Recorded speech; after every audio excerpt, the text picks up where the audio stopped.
सबसे पहले तो मैं अपने पत्रकार भाइयों का बहुत बहुत स्वागत करती हूं और अपने सभी दर्शकों को सादर प्रणाम करती हूं। और आपके सवाल के जवाब में मैं ये कहना चाहूँगी कि हमारे पार्टी के मुखिया हैं जो माननीय अरविंद केजरीवाल जी, उन्होंने जो सबसे पहले किसी भी क्षेत्र के विकास के लिए या किसी भी देश के विकास के लिए जो आवश्यक चीज़ें होती हैं उस मुद्दों पर काम कर रहे हैं। जैसे शिक्षा हो गई, स्वास्थ्य हो गया, तो किसी भी देश के विकास के लिए ये दो चीज़ें जो है बहुत महत्वपूर्ण होती हैं।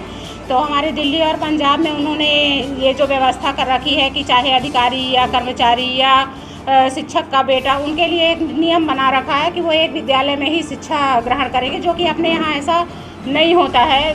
और वहाँ पे क्या है, उनको भी अपने बच्चों के भविष्य की शिक्षा होगी। सरकारी स्कूलों में उन्होंने बच्चों के लिए वो सारी सुविधाएं जुटा रखी हैं जो कि यहाँ पर प्राइवेट स्कूलों में दिया जाता है।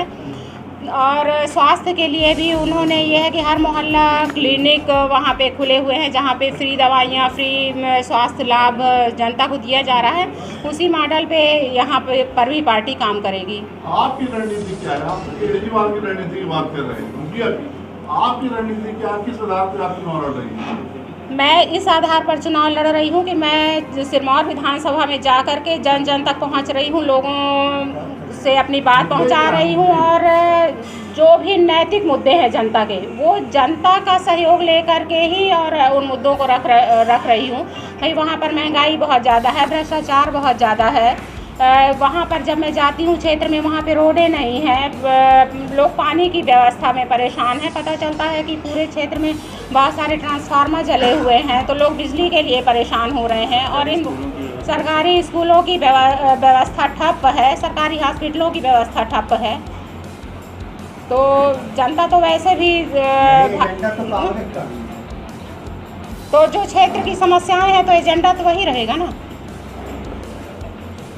भाई। क्षेत्र में विकास करना एजेंडा है कि हम क्षेत्र में भाई बिजली से, पानी से, स्वास्थ्य सुविधाओं से, शिक्षा से, और जो भी महंगाई हो रही है उसको, ये सारे मुद्दे हैं। आपके परिवार से किसी राजनीति है? जी, मेरे पूजनीय ससुर जी सिरमौर से प्रथम जनपद अध्यक्ष रहे हैं और इसके बाद वो सिरमौर विधानसभा से ही विधायक रहे हैं और फिर खाद्य एवं नागरिक आपूर्ति मंत्री रहे हैं। क्या नाम है? पंडित स्वर्गीय श्री सीता प्रसाद जी शर्मा।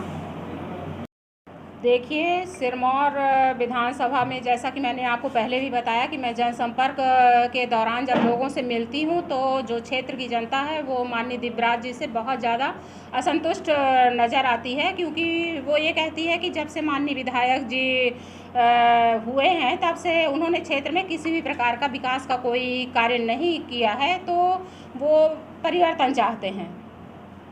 अगर आप प्रत्याशी और विधायक बनती तो पहला आपका क्या एजेंडा होगा कि आप सिरमौर में विधायक बनती क्या करेंगे? पहली प्राथमिकता आपकी? सब शिक्षा, स्वास्थ्य हमारी पहली प्राथमिकता होगी। भ्रष्टाचार, महंगाई, ये सभी मुद्दे होंगे जिस पर हमारे माननीय मुखिया जी काम कर रहे हैं। उसी मॉडल को हम लोग भी क्षेत्र में लेकर के आएंगे। आपकी राजनीति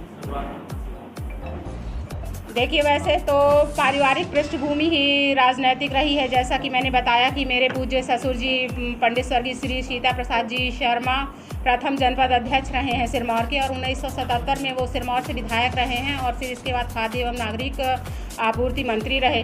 उनका केवल एक ही मतलब वो सच्ची सोच रखते थे कि देखिए, धन कोई भी कमा सकता है लेकिन नाम कमाना बहुत बड़ी चीज़ होती है, तो हमको धन के पीछे नहीं भागना चाहिए, हमको नाम कमाना चाहिए। और आज उन्होंने जनसेवा के बलबूते पर क्षेत्र में इतना नाम कमाया है कि मतलब जब मैं लोगों से मिलती हूँ तो बहुत आदर और सत्कार के साथ लोग उनका नाम लेते हैं। उन्हीं से मुझे ये प्रेरणा मिली है कि मैं इस क्षेत्र में आकर के और जनसेवा के काम कर सकूं, और पार्टी भी इसी बेस पर काम कर रही है। जैसा कि मतलब ईमानदारी के आधार पर पूज्य ससुर जी क्षेत्र में काम किया करते थे, तो मैं भी उसी प्रकार से और उनके ही आदर्शों पर चल करके और आगे बढ़ना चाहती हूँ। आज हम 77 साल की डेमोक्रेसी में 75 साल बाद तो तय कर पाए कि चुनाव आयुक्त कैसे चुनना है हमको। इसके पहले तक चुनाव आयुक्त को चुनने का तरीका हमें नहीं मालूम था, क्योंकि हम जागरूक नहीं थे। हम जाति, धर्म, इन छोटे छोटे झगड़ों में पूरा चुनाव निकाल देते हैं। शुरू भी हो गया है। कोई दयानिधि जी से कुछ भी कहलवाया जाता, पूरी पार्टियां, राष्ट्रीय पार्टियां वहीं कैमरे चले जाते हैं, उसी बात पे ध्रुवीकरण करते हैं। इस राजनीति से आम आदमी पार्टी दूर है। वो राष्ट्र को भटकाना नहीं चाहती। वो राष्ट्र से कोर मुद्दे कि आपको पानी मिल रहा है क्या, बिजली मिल रही है क्या, शिक्षा मिल रही है क्या, स्वास्थ्य मिल रही। आम आदमी पार्टी मात्र एक पार्टी है जिसकी 8 गारंटीज हमने केवल काम की बात करी। और अरविंद जी ने बहुत स्पष्ट रूप से कहा है कि हम काम जानते हैं, काम करना जानते हैं और जनता को केवल काम की आवश्यकता है। धर्म के तो अपन सब बहुत बड़े जानकार हैं ना। धर्म हमको राष्ट्रीय पार्टियों से नहीं चाहिए, ना गंदी राजनीति चाहिए, ना जाति चाहिए, ना धर्म चाहिए। देश में काम पे बात हो, रोजगार पे बात हो, स्वास्थ्य पे बात हो, शिक्षा पे बात हो, इसी की हिमायती है आम आदमी पार्टी। हम इसी रास्ते में चलते रहेंगे। हम धर्म की, जाति के, हमारी गारंटियों को समझने में मेहनत ही नहीं कर रहे हैं। भ्रष्टाचार मुक्त मध्य प्रदेश छोटी सी गारंटी क्या व्यापारियों पे लागू नहीं होती? आज व्यापारी हर दर पे जाता है, 20 लाइसेंसिंग की व्यवस्था है, सब जगह पैसे खपाता है। उसको भ्रष्टाचार से मुक्त दे दीजिए, भारत में ट्रेड इतना तरीके से बढ़ जाएगा। उन्होंने बिजली सस्ती करने की बात की। क्या स्वास्थ्य की पूरी सुविधा देना कि आपका स्वास्थ्य के इलाज में 1 रुपए का सिक्का नहीं लगना, ये गारंटी क्या व्यापारियों पर लागू नहीं होती? ये भारत के समस्त नागरिकों पे लागू होती है। और हम एक सामूहिक भारत बना रहे हैं। हम ये नहीं कोशिश करते कि एक विशेष वर्ग, कोई वकील हो या डॉक्टर हो या कोई अलग आदमी को लाभ देंगे। हम पूरे समाज के हित में काम कर रहे हैं, सब समाज का हिस्सा है और हम अपने उद्देश्यों पे पहुंचेंगे। जितने भी गारंटियां दी हैं सारे समाज को ध्यान में रख करके दी गई। कामों पर बोलने के लिए कुछ भी नहीं बचा। 100 स्मार्ट सिटीज़ बननी थी, बुलेट ट्रेन आनी थी, 5 बिलियन ट्रिलियन की इकॉनमी होनी थी। तो क्या बात करेंगे? उनको नई बात खोजनी है जिसमें जनता इन्वॉल्व हो जाए और अडानी के बारे में बात करना बंद करें। आपको याद होगा पार्लियामेंट में पहला भारत का प्रधानमंत्री है जिसने कहा था कि मैं जिसका साथ दे देती हूँ कांग्रेस उसका नाम उछालने लग जाती है और उसके शेयर बढ़ने लग जाते हैं। आप भी कुछ शेयर खरीद लीजिए। शपथ शुदा प्रधानमंत्री कोई एक पर्टिकुलर कंपनी को पार्लियामेंट से प्रमोट नहीं कर सकता।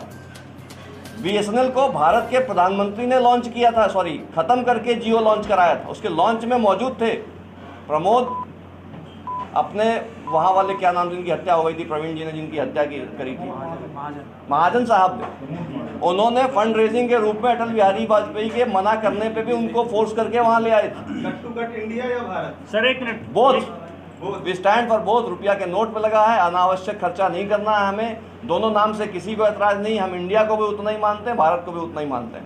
और ये मुद्दाहीन भाजपा सरकार जनता का ध्यान बटाने के लिए मुद्दा उठा रही है। इस मुद्दे में कोई दम नहीं, इसकी कोई जरूरत नहीं भारत के नागरिक को चर्चा करने की। अरविंद केजरीवाल के दौरे को लेकर क्या कहेंगे? हम बहुत उत्साहित हैं। हमारे रीवा में पहला उनकी जनसभा हो रही। इसके पहले उनका आगमन हुआ लेकिन एक सभा के रूप में परिवर्तित नहीं हो पाया। हम बहुत उत्साहित हैं और उस दिन आप देखेंगे कि आम आदमी पार्टी का वैचारिक आधार कितना बड़ा है। और उम्मीद है कि उनके दौरे में और स्पष्टता आएगी। आप लोग जब रूबरू होंगे हमारे राष्ट्रीय मुखिया से, उनके विजन के बारे में, उनकी सोच के बारे में और जनता का उनके प्रति लगाव के बारे में आपको भी एक स्पष्ट आकलन होगा। धन्यवाद।